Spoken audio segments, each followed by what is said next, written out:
नमस्कार मित्रांनो, सर्वप्रथम तुम्हाला महाराष्ट्रातील अतिशय महत्त्वपूर्ण सण म्हणजे पाडवा, या पाडवाच्या लाख लाख शुभेच्छा देतो। मी आज तुम्हाला या पाडवाच्या सणानिमित्ताने व्हिडिओ बनवत आहे। पाडवा म्हणजे हा महाराष्ट्रातील अतिशय महत्त्वपूर्ण सण आहे मित्रांनो, जो हिंदू धर्माच्या नववर्षाच्या प्रारंभाचं प्रतीक मानला जातो आणि हा सण चैत्र महिन्यातील शुद्ध प्रतिपदेला येत असतो। म्हणजेच आपल्या इंग्रजी महिन्यातील मार्च ते एप्रिल महिन्यामधील हा सण आहे। या दिवशी सृष्टीच्या नवचैतन्याचा एक प्रारंभ होतो आणि नवीन वर्षाचं स्वागत केलं जातं मित्रांनो। या सणाचं महत्त्व 4 पद्धतीने आहे। त्याच्यातील पहिलं महत्त्व म्हणजे नववर्षाचं स्वागत।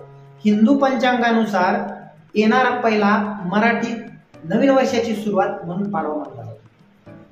दुसरं महत्त्व म्हणजे याच दिवशी प्रभू रामचंद्रांनी रावणावर विजय प्राप्त करून अयोध्येच्या दिशेला मार्गक्रमण केला, म्हणून रामाच्या विजयाचं प्रतीक म्हणून सुद्धा या सणाकडे बघितलं जातं।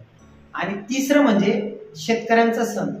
आणि शेतकऱ्यांचा सण म्हणजेच का की रब्बी हंगामानंतर येणारा पहिला सण हा पाडवा आहे। रब्बी हंगाम म्हणजेच काय, हिवाळ्यामध्ये येणारं पीक। हिवाळ्यामध्ये येणारं पीक गहू, हरभरा। मित्रांनो, महाराष्ट्रात जर बघितलं तर गहू हरभरा नंतरचा येणारा पीक नंतर जो सण असेल तो आहे पाडवा, म्हणून या सणाकडे शेतकऱ्यांचा सण सुद्धा बघितलं जातं।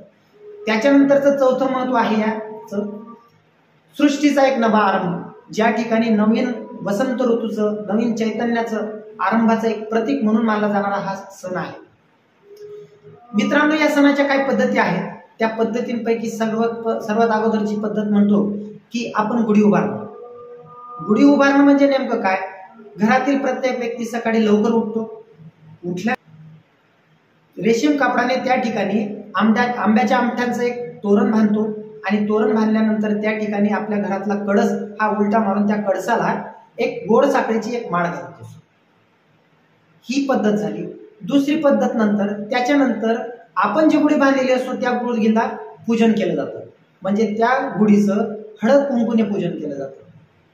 तिसरं म्हणजेच काय, याच दिवशी प्रत्येकाच्या घरी पक्वान्न गोडधोडाचं पक्वान्न केलेलं असतं। गोडधोड म्हणजेच काय, महाराष्ट्रातलं जर धरणं पुरणाची पोळी, श्रीखंड, वरण भात, या अशा पद्धतीनं प्रत्येकाच्या घरी गोडधोडाचं एक अन्न केलेलं असतं, पक्वान्न केलेलं असतं। आणि चौथं म्हणजेच काय, एक नवीन कामाची सुरुवात म्हणून सुद्धा या सणाकडे बघितलं जातं। याच दिवशी महाराष्ट्रातील किंवा हिंदू धर्मातील प्रत्येक व्यक्ती नवीन वस्त्र, नवीन दागिने, नवीन काहीतरी ऐवज घेऊन आणि आपल्या आयुष्यातील नवीन काहीतरी सुरुवात करण्याचं काम या ठिकाणी करतात।